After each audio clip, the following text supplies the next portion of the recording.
और सबसे बड़ी बात, घरेलू स्तर पर भी ट्रंप को कई मुश्किलात का सामना करना पड़ रहा है। दोस्तों, इस वीडियो को देखिए। न्यूयॉर्क के अंदर ट्रंप के ईरान युद्ध को लेकर प्रदर्शन हो रहे हैं।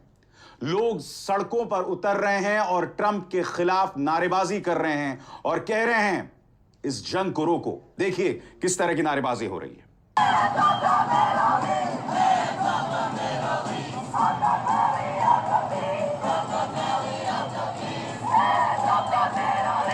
अब दोस्तों, मैं आपके सामने एक एक करके पिछले 12 घंटे में जब आप सो रहे थे, जी हां, किस तरह की तस्वीरें सामने उभर कर आ रही हैं, क्योंकि मैं आपसे बार बार कह रहा हूं अगले 72 घंटे बहुत अहम होने वाले हैं। इसराइल और अमेरिका ने अपनी ताबड़तोड़ कार्रवाई तेज कर दी है, मगर ईरान भी झुकने का नाम नहीं ले रहा है। सबसे पहले आपके सामने, जैसे कि आप देख सकते हैं, यहां पर हाइफा में आग लगी हुई है। दोस्तों, मैं आपको बतलाना चाहता हूं, इसराइल से तस्वीरें आना लगभग नामुमकिन है। इस तरह की छिटपुट वीडियो सामने उभर कर आते हैं और मैं आपको बताता हूं क्यों। क्योंकि इसराइल ने पूरी तरह की सेंसरशिप की हुई है। यहां तक कि CNN भी सही तस्वीर पेश नहीं कर पा रहा है। मगर हाइफा की तेल रिफाइनरी पर ईरान ने जो बड़ा हमला किया है, उस बारे में क्या जानकारी मिल रही है, अब मैं आपके सामने पेश कर रहा हूं। सबसे बड़ी बात दोस्तों, जो जानकारी मैं आपके सामने ला रहा हूं वो पूरी तरह से कंफर्म्ड है। वो अफवाहों पर आधारित नहीं है। इसका मतलब यह नहीं कि मुझसे गलती नहीं हो सकती है। मैं इंसान हूं, गलती हो सकती है, मगर मेरी पुरजोर कोशिश है कि जो जानकारी मैं आप तक पहुंचाऊं वो फैक्ट्स पर आधारित हो। हाइफा में जो हमला हुआ है उस बारे में हमें क्या जानकारियां मिल रही हैं, एक एक करके आपके स्क्रीन पर। पहली बात, ईरान का कहना है कि उसने बैलिस्टिक मिसाइलों से इसराइल की हाइफा ऑयल रिफाइनरी पर हमला किया है। ईरान की Islamic revolutionary guard core IRGC ने कहा कि उसने 7 मार्च को हाइफा बे में स्थित बाजान ऑयल रिफाइनरी को Khyber Shikhar solid fuel ballistic मिसाइलों से निशाना बनाया। IRGC के मुताबिक यह हमला अमेरिका और इसराइल द्वारा ईरान के ऊर्जा सेक्टर पर हाल के हमलों के जवाब में किया गया। इनमें तेहरान के आसपास के ऑयल डिपो पर हमले भी शामिल हैं। बाजान ग्रुप द्वारा संचालित यह रिफाइनरी इसराइल की सबसे बड़ी तेल प्रोसेसिंग सुविधा है और देश के लगभग 50 से 60% घरेलू ईंधन की सप्लाई यहीं से होती है। इस जगह पर जून 2025 में भी ईरानी मिसाइल हमला हुआ था, जिनमें 3 कर्मचारी मारे गए थे, दर्जनों घायल हुए थे और रिफाइनरी कई महीनों तक बंद रही थी। ईरानी अधिकारियों का कहना है कि यह हमला इसराइल द्वारा ईरान के तेल भंडारण ढांचे पर किए गए हमलों के जवाब में है। जी हाँ नाजरीन, जिस तरह ईरान टारगेटेड जो है वो मिसाइल फायर कर रहा है और इससे पहले जो है वो वाटर फिल्ट्रेशन प्लांट पे उन्होंने किया और जहाँ जहाँ पे नेतन्याहू के दफ्तर पे किया और टारगेटेड ऑपरेशन के कामयाब होते जा रहे हैं और मिसाइल जो वो फायर कर रहे हैं वो अपने अपने टारगेट्स पे लग रहे हैं और जिससे इसराइल को बेतहाशा नुकसान हो रहा है। और इस पे ऊपर आपको पता है, जैसे खबरें आ रही हैं कि लाइव रिकॉर्डिंग, लाइव रिपोर्टिंग भी मना है और तस्वीरें वीडियोस भी वो किसी सूरत भी वहाँ से वो निकल नहीं सकती और अगर इक्का दुक्का आ भी जाए उनको वो सोशल मीडिया पे आने नहीं दिया जाता। और अच्छा खासा नुकसान जो है वो ईरान इसराइल को पहुँचा रहा है, जिसकी खबरें मसूल हो रही हैं। और आपके जहन में सवाल होगा दोस्तों कि वो हमला कौन सा था जो इसराइल ने किया था। आपके स्क्रीन पर ये देखिए किस तरह की आग लगी हुई है। ये अपने आप में कयामती नजारा है दोस्तों। और बात यहां तक नहीं सीमित है, मैं आपको बतलाना चाहता हूं कि किस तरह से इसराइल ने ईरान के तेल ठिकानों को निशाना बनाया है, जिसके चलते अब ईरान जवाब दे रहा है। आपके सामने यह है अक्सदेह तेल भंडार, जहां पर हमला किया था इसराइल ने। और आप देख सकते हैं दोस्तों किस तरह का धमाके का गुबार पूरे स्क्रीन पर देखिए।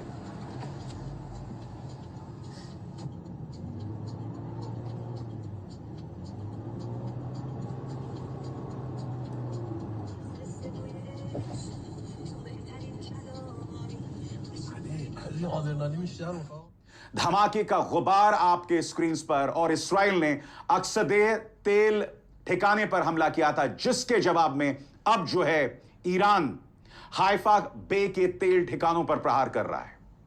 अब आपके जहन में सवाल होगा दोस्तों, ये जो हाइफा पर प्रहार किया है ईरान ने, इसका क्या असर पड़ेगा, क्योंकि इसराइल को इसकी गंभीर कीमत चुकानी पड़ सकती है और घरेलू स्तर पर अराजकता मच सकती है। कैसे, गौर फरमाएं।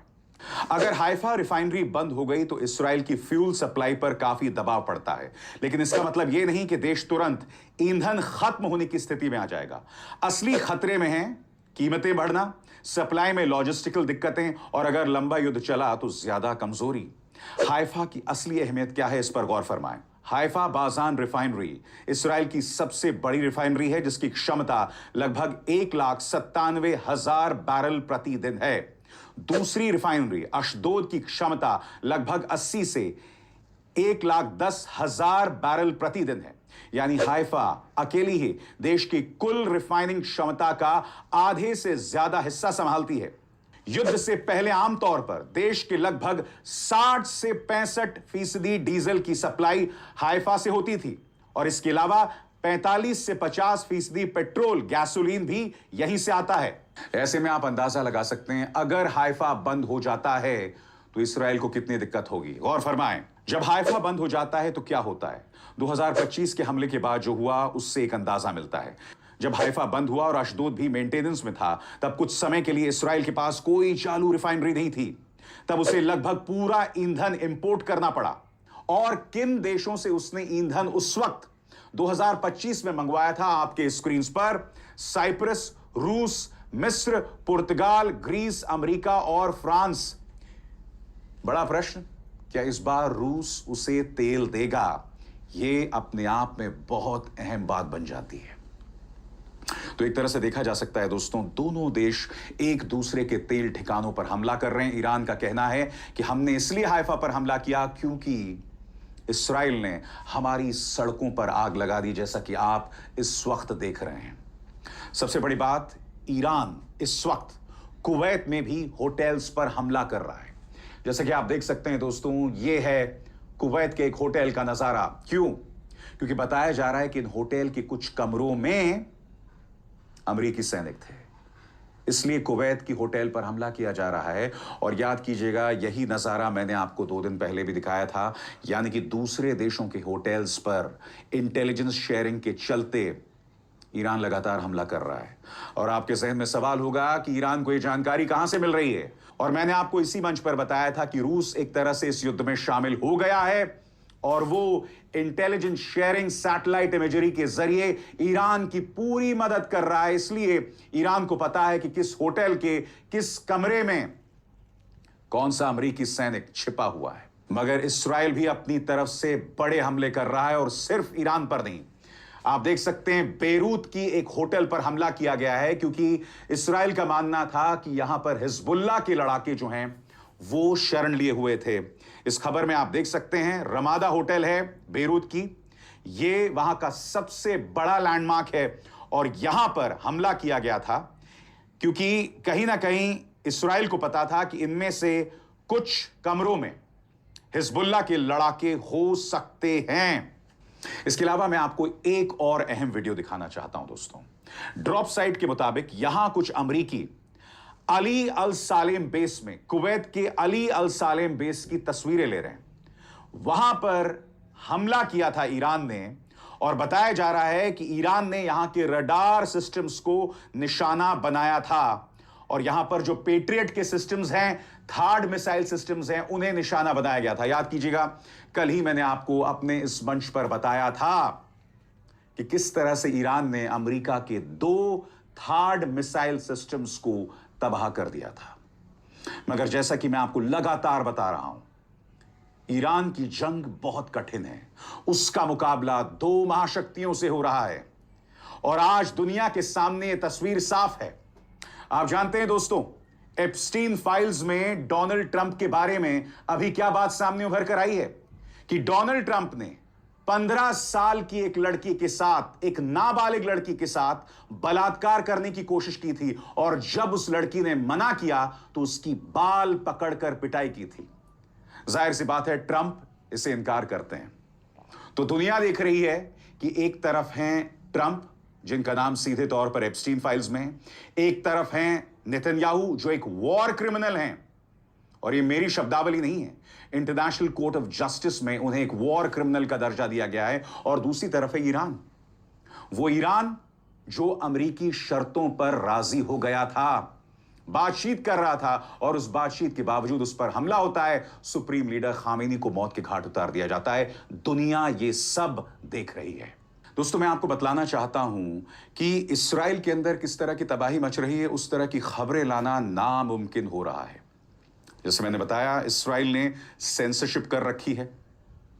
इसके अलावा अगर हम ईरान की ही बात करें तो जैसा कि आप देख सकते हैं, वहां की जो एक वेबसाइट है इरना, वो डाउन हो गई है क्योंकि वहां पर इंटरनेट कई जगहों पर खत्म हो गया है। लिहाजा वहां की न्यूज एजेंसीज पर भी असर पड़ रहा है। और इसलिए मैं आपसे बार बार कह रहा हूं, अगले 72 घंटे बहुत अहम होने वाले हैं। कैसे, गौर फरमाइएगा। और इसके लिए कुछ चेहरों पर आपको गौर करना पड़ेगा, चाहे ट्रंप हो, चाहे नेतन्याहू हो, चाहे अली लारीजानी हो, चाहे रूस के राष्ट्रपति व्लादिमीर पुतिन हो, चाहे चाइना हो, शी जिनपिंग हो। इन तमाम चेहरों की निगाह से अगले 72 घंटे बहुत अहम होने वाले हैं। उसके लिए सबसे पहले आपको यह जानना है कि इस वक्त युद्ध की क्या स्थिति है। गौर फरमाएं, अमेरिका और इस्राएल ने ईरान के कई सैन्य ठिकानों, कमांड सेंटर्स और इंफ्रास्ट्रक्चर पर बड़े एयर स्ट्राइक किए हैं। तेहरान में हमले में खामेनी की मौत से ईरान की सत्ता व्यवस्था को बड़ा झटका लगा है। जवाब में ईरान ने मिसाइल और ड्रोन हमले इस्राएल और कुछ खाड़ी देशों के इलाकों की तरफ किए। ईरान ने होर्मुज स्ट्रेट को बाधित करने की कोशिश भी की है, जिससे दुनिया की तेल सप्लाई पर असर पड़ सकता है। तो ये तो फैक्ट्स हैं, और इन फैक्ट्स के आधार पर हम अगले 72 घंटों का एक आकलन आपके सामने पेश कर रहे हैं। कैसे, गौर फरमाएं। ईरान के सामने सबसे बड़ा सवाल है, जवाब भी देना है, लेकिन ऐसा नहीं कि अमेरिका सीधा शासन गिराने की जंग शुरू कर दे। संभावित कदम नंबर 1, जवाबी हमले जारी रखना। इस्राएल पर मिसाइल और ड्रोन हमले, इराक और सीरिया में अमेरिकी बेसिस को निशाना बनाना, खाड़ी में कुछ इंफ्रास्ट्रक्चर पर सीमित हमले। नंबर 2, प्रॉक्सी का इस्तेमाल, हिजबुल्ला लेबनान में, जो कि हो भी रहा है, इराक की शिया मिलिशिया, यमन के हूती, इनके जरिए अमेरिका और इस्राएल पर दबाव बनाए रखना। नंबर 3, अंदरूनी नियंत्रण मजबूत करना। IRGC सत्ता को और कसकर संभालेगा। मिसाइल यूनिट्स को छिपाना और फैलाना, सत्ता परिवर्तन के बाद स्थिरता बनाए रखना। नंबर 4, तेल के रास्ते पर दबाव, होर्मुज के जहाजों को रोकना या डराने की कोशिश, ताकि तेल की कीमतें बढ़ें और पश्चिमी देशों पर आर्थिक दबाव बढ़े। तो यह तो हो गई अगले 72 घंटों में ईरान की रणनीति क्या हो सकती है। अब हम बात करना चाहते हैं अगले 72 घंटों में अमेरिका और इस्राएल की रणनीति क्या हो सकती है। गौर फरमाएं, दोनों की कोशिश है कि ईरान की सैन्य ताकत को बहुत कमजोर किया जाए, लेकिन लंबी जमीन युद्ध में फंसा ना जाए, यानी कि अमेरिकी और इस्राएली सैनिक जमीन पर ना उतरें। क्योंकि आपको याद होगा, ईरान के विदेश मंत्री अब्बास अरागची ने क्या कहा था कि हम तो इंतजार कर रहे हैं, आप आइए तो सही, जमीन पर कदम रखिए तो सही, आपको दूध का दूध और पानी का पानी का हिसाब दे दिया जाएगा। आगे संभावित कदम नंबर 1, हाई वैल्यू टारगेट पर हमले जारी रखना। Missile depot, air defence system, IRGC base, nuclear infrastructure. Number 2, जमीन पर युद्ध से बचना। अमेरिका की रणनीति फिलहाल है एयर पावर, नेवी, साइबर और स्पेशल फोर्स का इस्तेमाल। नंबर 3, प्रॉक्सी को रोकना। लेबनान, सीरिया और इराक में दबाव, हिजबुल्लाह को युद्ध में खुलकर आने से रोकना। नंबर 4, खाड़ी देशों को अपने साथ लाना, मिसाइल डिफेंस देना, सैन्य सहयोग बढ़ाना, ईरान के खिलाफ खुला समर्थन लेने की कोशिश। मगर आप जानते हैं दोस्तों, खाड़ी देशों को लेकर कहीं ना कहीं अमेरिका नाकाम हो रहा है। कल इसी मंच पर मैंने आपके सामने ब्लूमबर्ग की खबर बताई थी, जिसमें सऊदी अरब ईरान से संपर्क साध रहा है। यानी कि कहीं ना कहीं सऊदी अरब मानता है कि अमेरिका उसे प्रोटेक्शन नहीं दे पा रहा है, और बात वहां नहीं रुकती। खबरें यह भी आ रही हैं कि खाड़ी के कई देश अमेरिका के साथ जो कुछ कॉन्ट्रैक्ट्स थे, उस पर पुनर्विचार कर रहे हैं, और यह उनके लिए बड़ा झटका है। आगे जहां तक खाड़ी देशों का सवाल है, उनकी रणनीति क्या हो सकती है अगले 72 घंटों में, गौर फरमाएं। खाड़ी देश सबसे मुश्किल स्थिति में हैं, उन्हें ईरान से भी डर है और अमेरिका के दबाव में भी।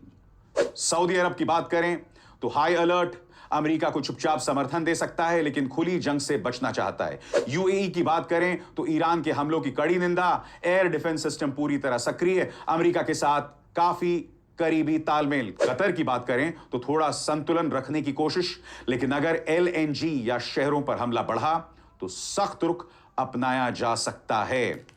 इसके अलावा हम बात करना चाहेंगे रशिया और चाइना की, और मैं आपको बतलाना चाहता हूं कि रशिया इस वक्त ईरान को इंटेलिजेंस शेयरिंग में लगातार मदद दे रहा है, जिसकी वजह से ईरान के जो मिसाइल हमले हैं वो अपने निशाने पर लग रहे हैं, चाहे थार्ड मिसाइल सिस्टम हो या फिर कुवैत या बहरीन के होटल्स पर हमला हो जहां पर अमेरिकी सैनिक हैं। तो ये तमाम मुद्दे हैं और हम इन मुद्दों से मुंह नहीं मोड़ सकते। जी हाँ नाज़रीन, इसराइल और अमेरिका के ताबड़तोड़ हमलों के बाद ईरान ने भी जो है वो ना हार मानने का ऐलान किया हुआ है और उसका जवाब मुंह तोड़ देने का किया हुआ है। और इसी असना को लेकर जो अरब ममालिक, जो हमसाया ममालिक हैं, वो भी कह लें कि अपने इसी सूरत-ए-हाल से परेशान हैं। और अभी इस सूरत-ए-हाल को लेकर आपकी क्या राय है, हमें ज़रूर बताइएगा। और अगले 72 घंटों में क्या कुछ होने वाला है, ये तो वक्त ही बताएगा। वीडियो को लाज़मी लाइक कीजिएगा, चैनल को ज़रूर सब्सक्राइब कीजिएगा। मिलते हैं नेक्स्ट वीडियो में, तब तक के लिए अल्लाह हाफ़िज़।